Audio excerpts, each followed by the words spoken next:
우리가 함께 할 수 있다는 것이 얼마나 큰 특권인지 정말 감사합니다. 참 사랑은 차별하지 않습니다. 사람을 차별하여 대하면 죄를 지는 것이다. 그것은 이웃 사랑과는 배치가 되는 것이죠. 온 율법을 지키다가 그 하나를 범하게 되면은 모두 범하는 것이 된다. 우리가 자주 또 마음속에 떠올리는 말씀이기도 합니다. 자, 콜드먼이라는 사람이 있습니다. 의사입니다. 운동 생리학자입니다. 1980년대 또 90년대까지 이 사람이 특별한 연구를 조사를 해보았습니다. 올림픽을 준비하는 운동선수들에게 이렇게 질문을 했습니다. 여기 특별한 약이 있는데 이 약을 먹으면 반드시 금메달 딴다. 혹하죠? 올림픽 준비하는 선수들한테 이거보다 좋은 소식이 없습니다. 이거는 그런데 금지된 약물이야. 도핑 테스트 해야 되는데 다행히도 이 테스트에 걸리지 않아. 대단한 약이죠? 가정입니다. 그런데 한 가지 가정이 더 추가되어 있어요. 부작용이 있는데 5년 지난 다음에 부작용 때문에 죽을지도 몰라. 이거 먹을래 안 먹을래? 먹을 사람? 아니, 안 죽을 수도 있어요. 죽을 수도 있지만 안 죽을 수도 있어요. 그런데 올림픽을 위해 준비하는 선수들은 의외로 먹겠다는 사람들이 많았다는 거예요. 죽을 수도 있겠지만 안 죽을 수도 있으니까 한번 해봄직하겠다. 아마 그런 심리일지도 모르지만 여러 해 동안 계속 이렇게 설문했는데 어떨 때는 50% 이상의 사람들이 나 먹을래. 애들 장난도 아니지만 먹겠다고 응답한 사람들이 의외로 많았다는 거예요. 어떤 해에 보면은 한 2명 정도만 그렇게 대답했다는, 여기 그림 보면 글씨가 작아서 안 보이지만 이제 그렇게 차이가 있는, 그러나 의외로 많은 경우에 80년대 90년대 연구니까 아마 지금은 먹겠다는 사람 없을 것 같아요.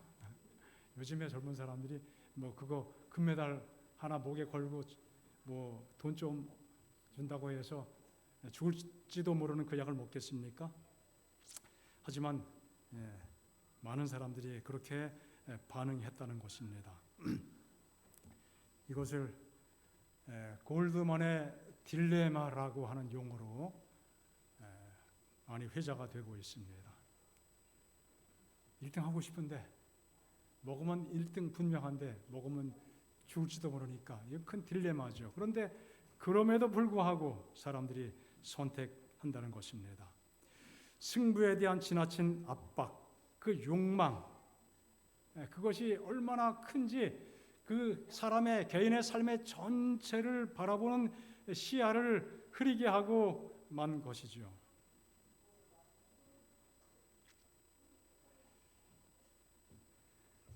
요즘에 또 다른 이야기이긴 하지만 부동산에 대한 사람들의 관심이 또 바짝 또 달아오르고 있습니다.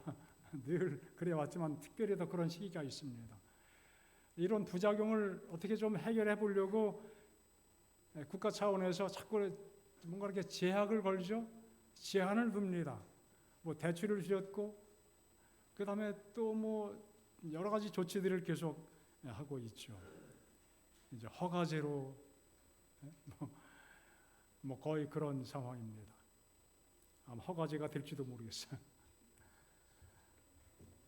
자, 그런데 그런 문제를 해결하기 위해서 새로운 시도를 하게 되면은 잠깐은 그 문제는 해결되는 것 같은데 또 주변에 또 다른 문제로 불거지면서 정말 많은 사람들이 불편을 겪게 되고 또 많은 사람들이 그것 때문에 어려움을 겪게 되는 것을 보게 됩니다. 자, 집값이 상승하는 원인이 뭡니까? 이런 정책적인 어떤 부작용도 있습니다. 또 돈이 많이 풀리면 전체적으로 물가가 올라가잖아요. 통화 팽창이라고 이야기합니다. 그러면은 인플레이션 나타나게 됩니다. 또 흔히 계속 강조되는 것이 수요 공급이 부족하다. 공급을 늘려야 된다. 뭐 공급을 늘리면은 지금 당장 언발에 오줌 누기식으로 해결이 되겠지만 일본처럼 조금 지나면은 인구는 점점 줄어드는데 지금 필요한 만큼 사실 공급이 없는 것도 아니에요. 지방에 많아요.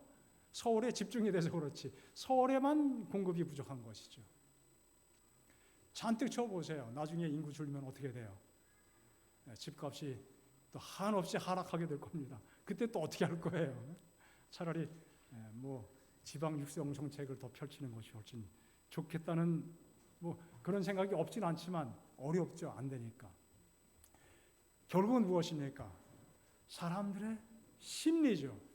사람들의 욕심이에요. 뭐 경제적 논리로 집값이 올라가는 이유를 많이 설명할 수 있지만 궁극적으로는 뭡니까? 사람들의 욕심이 집값을 올리는 거죠. 뭐 집이 정말 그렇게 비쌀 이유가 있나요? 땅도 그대로고 집도 그대로인데 가격은 자꾸 올라가요. 왜요? 거기 사는 사람들이 자꾸 올리기를 원하는 것입니다. 그래서 높게 팔았다가 또 그 집값을 어떻게 혼란시키기 위해서 다시 취소하고 담합을 하게 되고 사람들의 과도한 욕심이 그런 일을 만들게 되는 것입니다.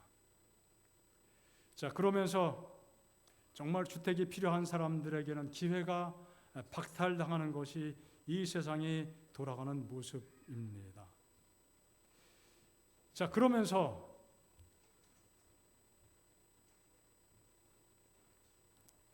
처음에 보여드렸던 이 그림처럼 뭐예요?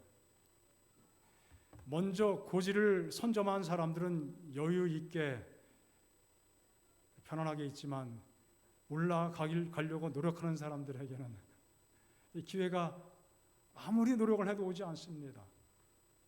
이제 이런 것들이 문제가 되죠. 그러면서 먼저 올라간 사람은 올라오지 못한 사람을 한없이 내려다보고 차별하죠. 그런 일들이 우리 사회에서 얼마나 비일비재한지 알 수 없습니다.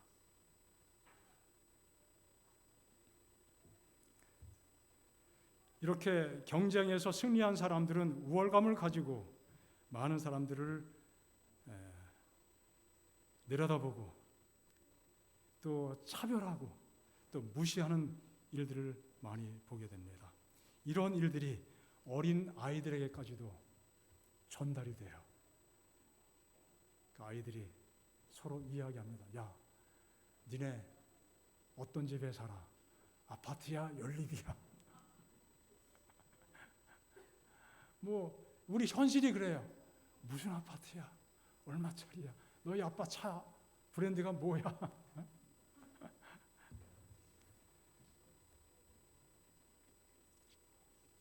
자, 왜 이런 현상이 생긴다고요? 타인보다 더 많이 가지고 살아야 된다. 우월감과 차별의식입니다. 자, 이런 일들이 우리 사회 속에서 만연해 있는데 우리 영적인 교회 영역, 교회 생활 속에서도 뭐 이런 것이 있지는 않지만 또 다른 면에서 그런 일이 있을 수 있다는 것이고 또 과거 이 초대교회 그와 유사한 일이 있었다는 사실이죠.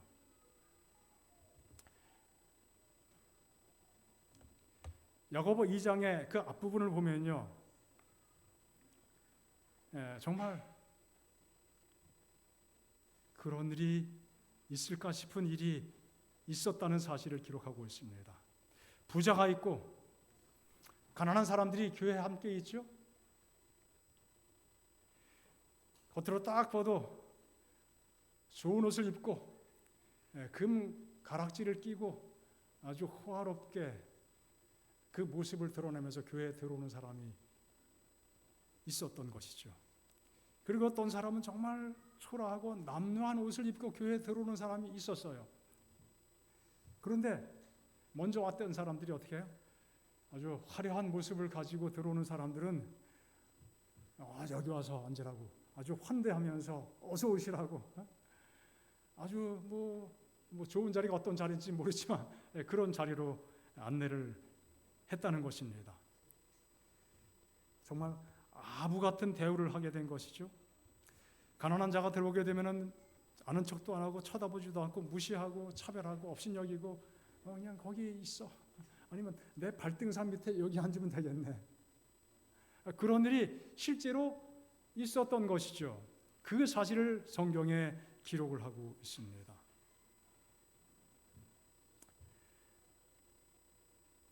이 당시에 교회는 박해받는 상황이었습니다. 가난한 성도들이 아주 많았습니다. 그래서 부자들이 중요한 역할을 해야만 했습니다. 돌봐주는 그 책임과 역할이 그들에게 주어진 것이죠. 그래서 서로 간에 이웃의 필요를 채우면서 서로 돕고 사는 삶의 모습이 굉장히 중요한 시점이었는데 그런 배경 속에서 신앙의 위선적인 문제를 교회가 경험하게 된 것이에요. 차별이 발생하게 된 것입니다. 스스로 가진 자가 차별하는 것도 있겠지만 그렇지 않은 사람이 또 옆에서 사람들을 차별하는 모습을 보여주고 있습니다. 이것이 인간의 본성이기 때문에 그런 일이 발생되는 것이죠. 그래서 그렇게 차별하는 것은 악한 생각으로 판단하는 자가 되는 것이다. 그렇게 성경 가운데 말씀했습니다.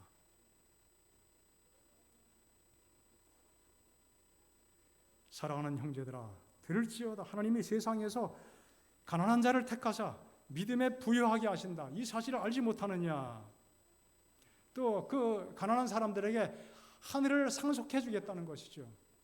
하늘을 상속받으면은 이 가난한 사람이 부자예요.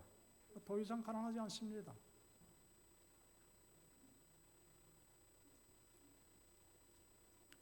경제적 약자들의 사회에서 무시를 당하는 경우들이 참 많습니다만 그렇다고 믿음에 대해서 가난한 자가 되는 것을 의미하는 것은 아니죠. 오히려 믿음에 있어서는 더 부유할 수가 있는 것입니다. 하늘에 대한 소망이 더욱 간절하기 때문에 하나님과 더 가까이 살 수 있고 하늘과 더 가까운 경험 속에 살아갈 수 있습니다. 신앙적으로 영적으로 더 부유한 경험을 하게 되는 것이죠. 물론 경제적 약자가 모두 다 영적인 부자가 된다는 것은 아니죠. 보장되는 것이 아니기 때문입니다. 오히려 시기할 수 있고 열등감에 빠질 수 있습니다.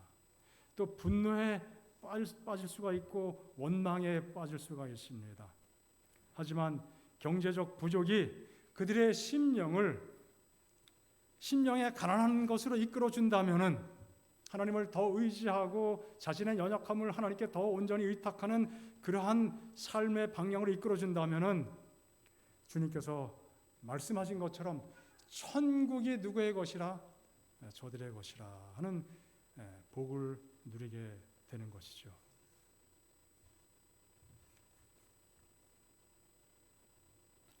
사람을 차별하지 말라는 말씀으로 계속 말씀을 주고 있습니다.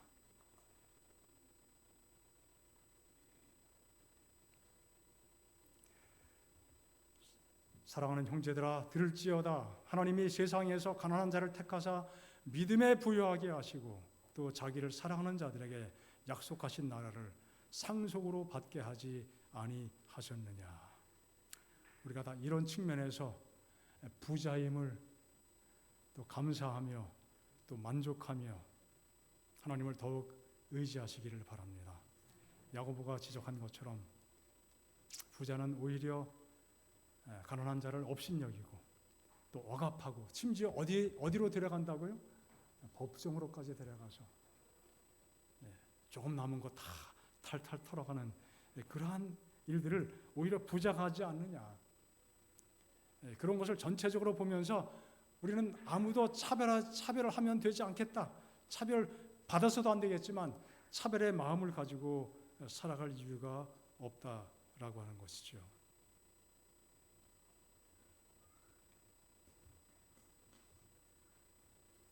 사람을 차별하여 대하지 말라. 자, 이 말씀을 한 영어 성경에서는 스노벨이라는 것은 차별이란 말보다 속물근성 그런 의미를 가진 단어예요. 차별하는 자체가 뭐라고요? 절대로 이런 것을 보이고 살지 말라, 차별하여 대하지 말라. 이 표현을 그 속물근성을 가지고 살아가지 말라, 그렇게 표현하고 있습니다. 그래서 이 현상에 대해서 야고보가 어떻게 조언했는가 함께 읽었던 이 본문의 말씀을 가지고 조언하고 있는 것입니다. 온 율법을 거치다가 그 하나를 범하면 모두 다 범하는 자가 된다. 사랑은 무슨 법이다? 최고한 법, 최고의 법이다. 그 좋은 많은 그 법 중에 정말 최고 레벨에 있는 법이다. 그렇게 강조하고 있습니다. 자, 율법을 다 지키다가 하나를 범하면 모두 범한 자가 된다. 우리가 이 말씀을 자주 듣고 배웠습니다. 여러분, 이 말씀을 우리가 주로 어떤 의미로 많이 언급을 하고 있나요? 우리 특별히 안식일을 지키는 사람들이에요. 그래서 다른 10계명 중에 다른 거 다 지켜도 안식일 하나 안 지키면 어떻게 해요? 모든 계명 다 범한 거야. 그러면서 안식일 계명을 강조할 때가 있죠. 저도 이 말씀 그렇게 많이 들었습니다. 그러나 문맥 속에서 이 말씀을 읽으면은 그런 의미는 사실 전혀 없어요. 뭐 그런 의미로 적용할 수 있는 것은 가능하겠죠. 뭐 틀린 말은 아니니까요.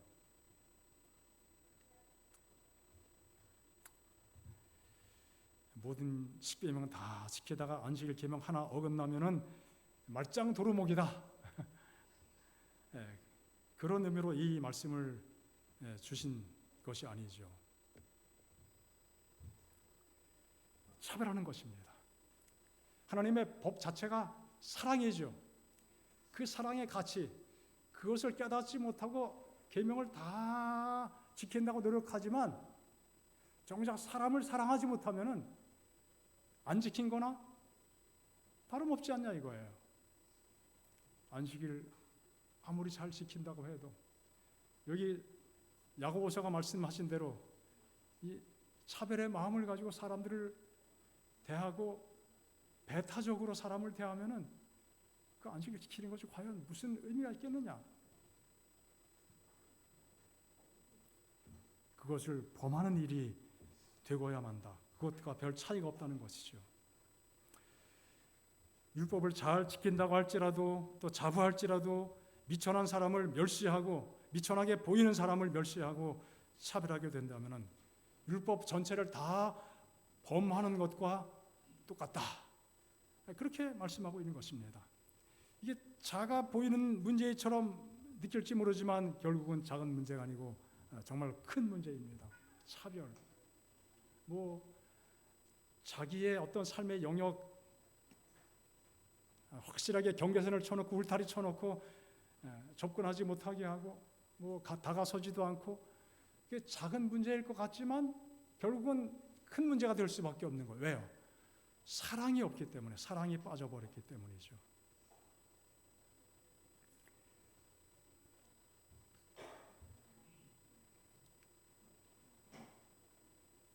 그래서 야고보는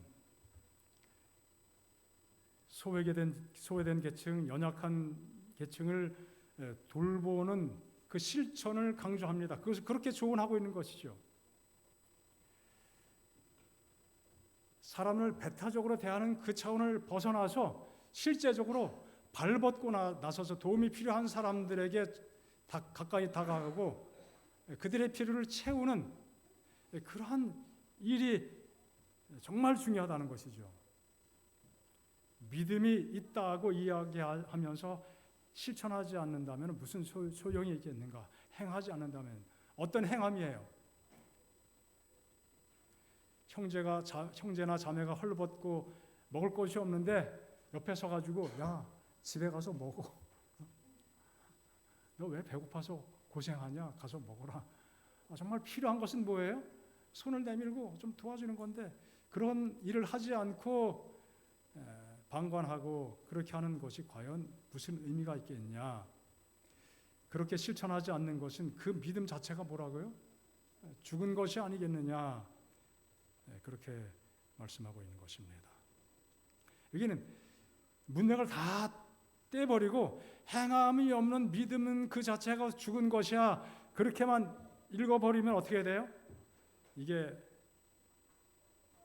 행함으로 구원받느냐, 믿음으로 구원받느냐 그런 싸움이 나는 거예요. 이 말씀을 그런 의도를 가지고 이 야고보가 기록했나요? 아니죠. 그런 의미와는 전혀 거리가 있습니다. 자, 이 말씀의 의미를 설명하면서 야고보는 아브라함을 예증으로 듣습니다. 성경에 이른바 아브라함이 하나님을 믿으니 이것을 의로 여기셨다 하는 말씀이 이루어졌고 창세기 15장에 있는 그 표현입니다. 그대로예요. 하나님의 벗이라 칭함을 받았다. 이로 보건대 사람이 행함으로 의롭다 하심을 받고 믿음으로만은 아니다.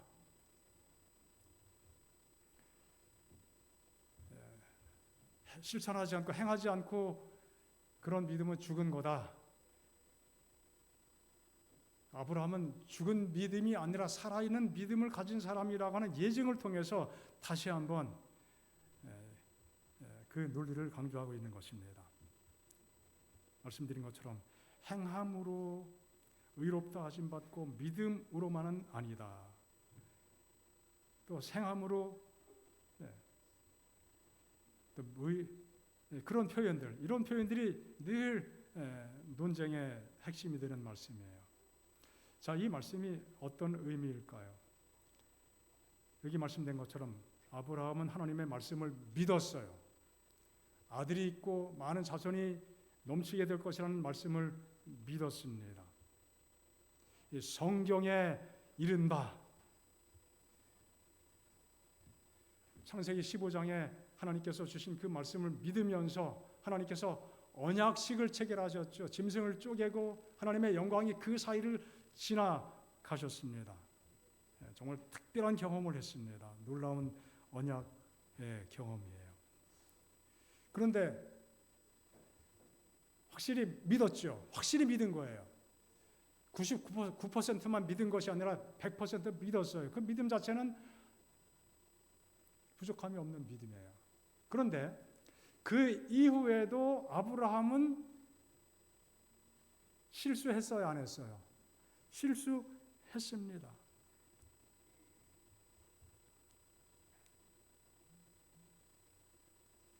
자, 어떤 실수를 했습니까?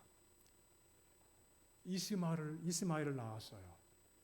하나님께서 주신 약속의 말씀을 믿은 다음에 이스마엘을 낳았어요.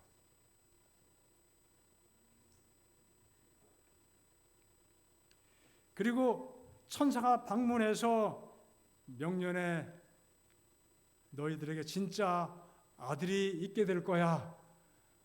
하나님께서 천사가 말씀했죠. 그때 어떻게 했습니까? 사라가 그 말 듣고 웃었어요. 하나님도 참 남사스럽긴. 지금 내가 나이가 몇인데 이제 그런 일이 벌어졌습니다. 그리고 그 후에 아브라함은 자기 아내를 누이라고 속였어요. 아브라함이 하나님을 믿으니 의로 여기셨다. 그 경험 이후에 있었던 사건들이거든요.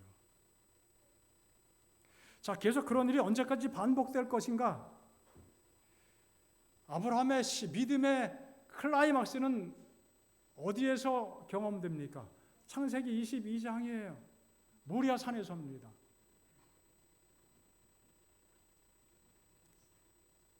그래서 일각에서는 모리아 산에서 아브라함이 그런 경험한 다음에 더 이상 실수하지 않게 되었다.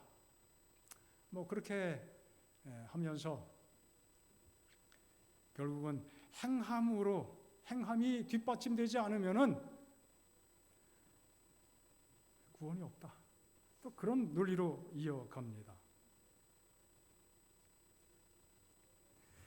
말하자면 창세기 15장부터 창세기 22장 그 사이에 시간적인 간격이 한 30년 지나갔습니다.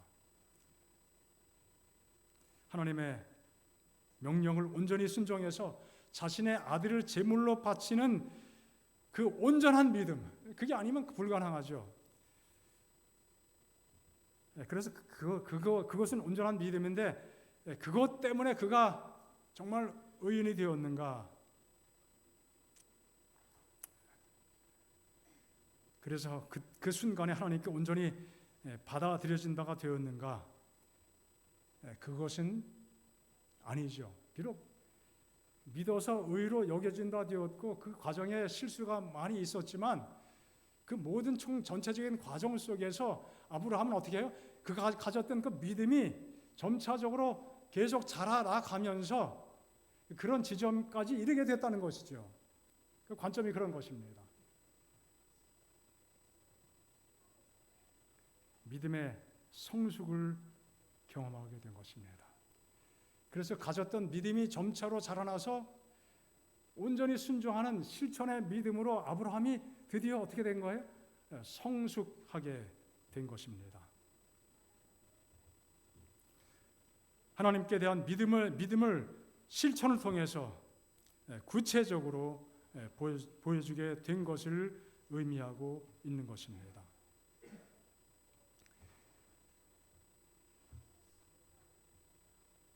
그래서 야고보서에서 강조하는 그 내용은 어떤 모순된 내용을 보여주는 것이 아니라 신앙과 실천의 양면을 우리에게 보여주는 것이죠.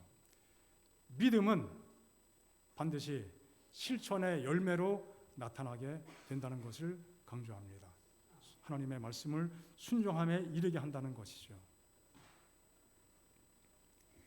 그래서 아브라함의 믿음을 의로 여기셨다는 그 말씀은 그 순간에 국한된 것이라기보다는 22장까지 이어지는 그 모든 과정을 통해서 아브라함이 그 믿음이 온전해지는 경험을 하게 된 것입니다.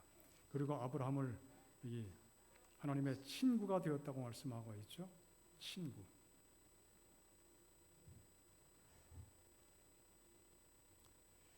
친구의 특징이 무엇입니까? 막힘없이 서로 다 털어놓고 소통하는 것입니다. 하나님께서는 아브라함에게 그 소돔의 멸망에 대해서 특별히 그에게만 말씀해 주셨죠.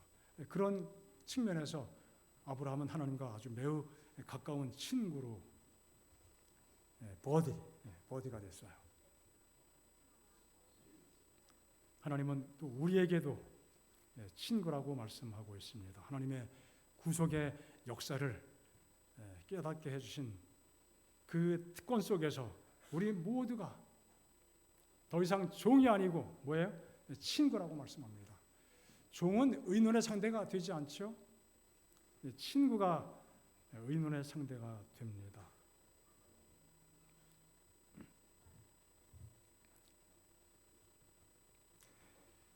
자, 우리가 살아가면서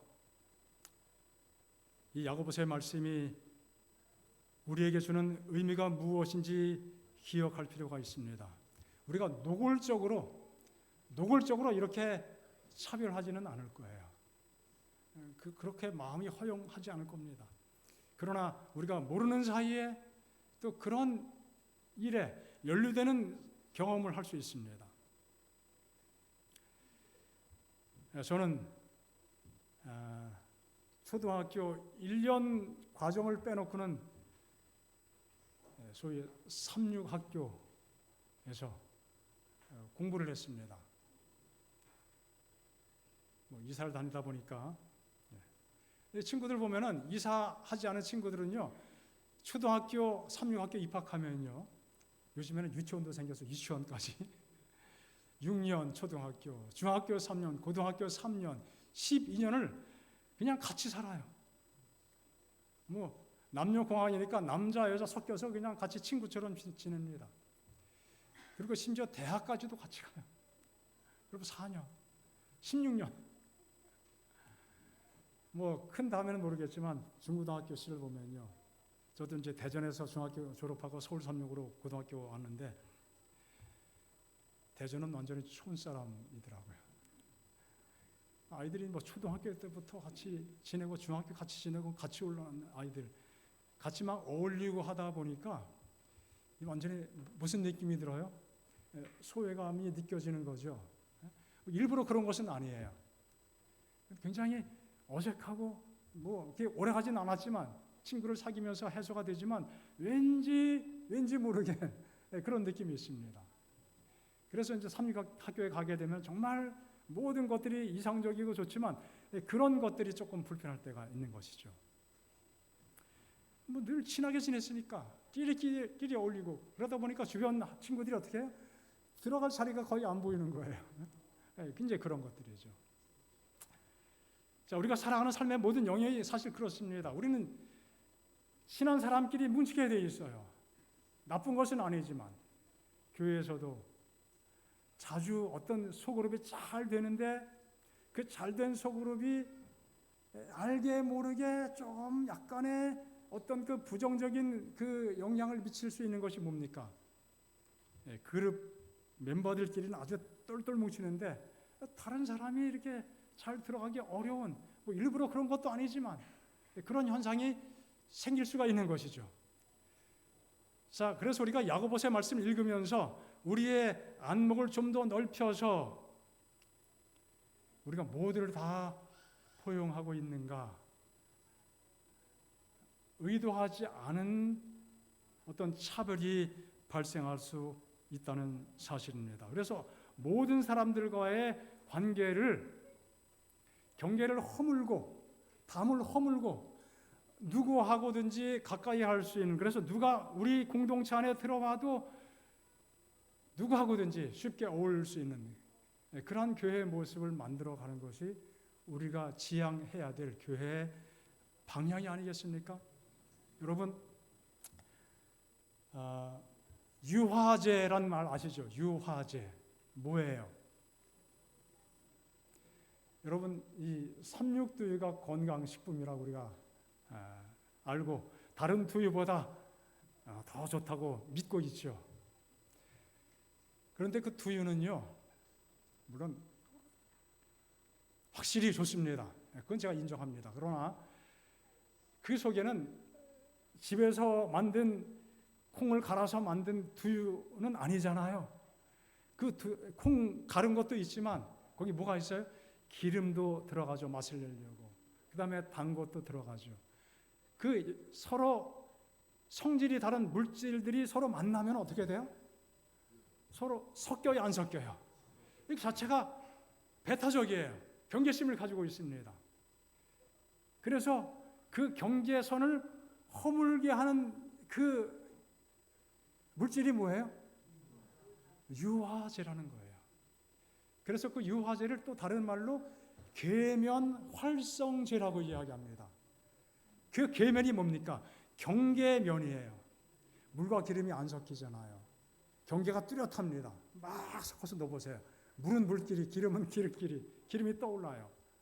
그런데 유화제를 집어넣은 다음에 막 저으면 어떻게 돼요? 섞여버려요. 신기하죠?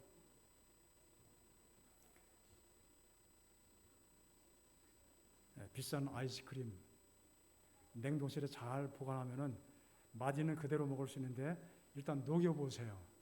녹인 다음에 다시 냉동실 들어가면 어떻게 돼요?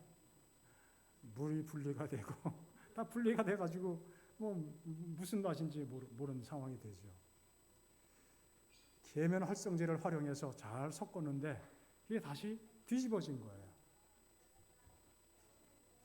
모든 물질이 그런 것처럼 우리 사람도 나라는 존재에 경계선이 있습니다. 이게 또 너무 없을 수도 없죠. 없어져도 안 되겠고. 그렇지만 하나님의 말씀 안에서 하나님의 말씀을 중심으로 살아가는 성도로서 더불어 살아가는 이 분위기 속에서 우리의 경계면이 어떻게 돼야 돼요? 무너져야 됩니다. 그런 계면 활성제, 유화제가 필요한데 그게 뭘까요? 결국은 사랑이라고 하는 것이에요. 하나님의 사랑과 그 은혜가 우리 마음속에 무한정으로 들어오게 되면은 우리가 과연 누구를 차별할 수 있겠습니까? 나도 아무것도 아닌데, 나도 부족한데. 그래서 다른 사람을 향하여 더 적극적으로 나아갈 수 있는 하나님의 은혜를 힘입게 되는 것입니다.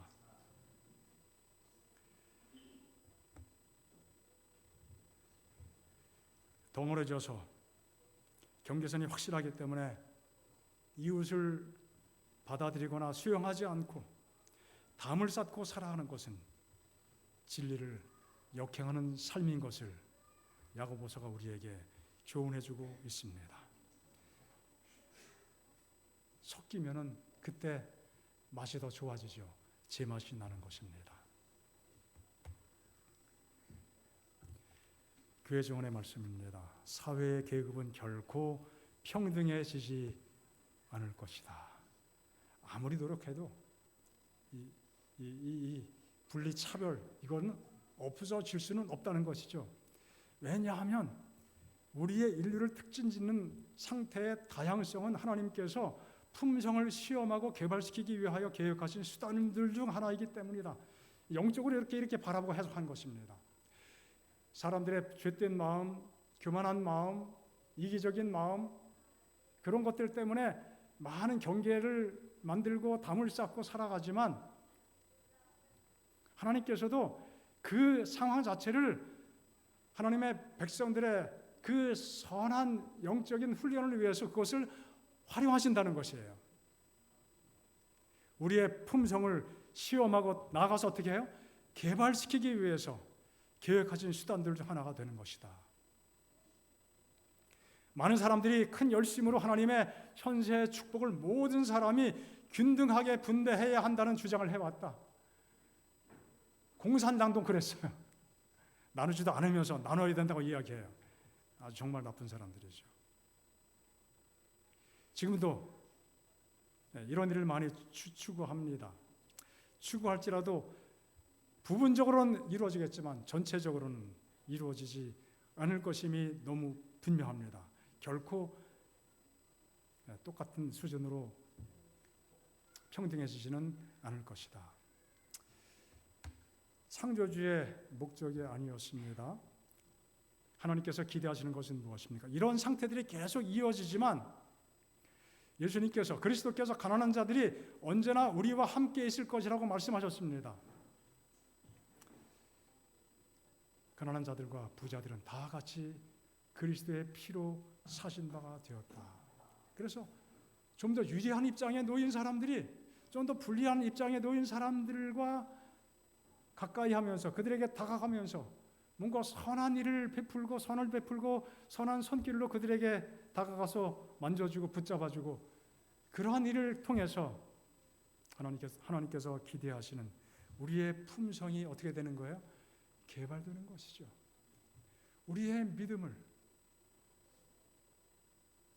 믿음의 그 상황이 조금 더 안정적이고 좀 더 좋은 상태에 있을 때 그렇지 못한 사람들과 또 가까이 지내면서 우리의 경계선을 허물고 다가가는 그 일을 통해서 하나님의 교회가 더욱 건강해지고 우리 모든 성도들의 믿음이 또 품성이 더욱 아름다운 상태로 계속 성숙하고 자라가게 될 것입니다. 그 귀한 하나님의 뜻을 우리 마음속에 함께 또 받아들이고 간직하면서 주님의 진실한 백성으로 또 사랑을 나누고 실천하는 사람으로 주님을 기쁘시게 하는 우리 모든 성도의 삶을 함께 이어갈 수 있기를 간절히 소망합니다.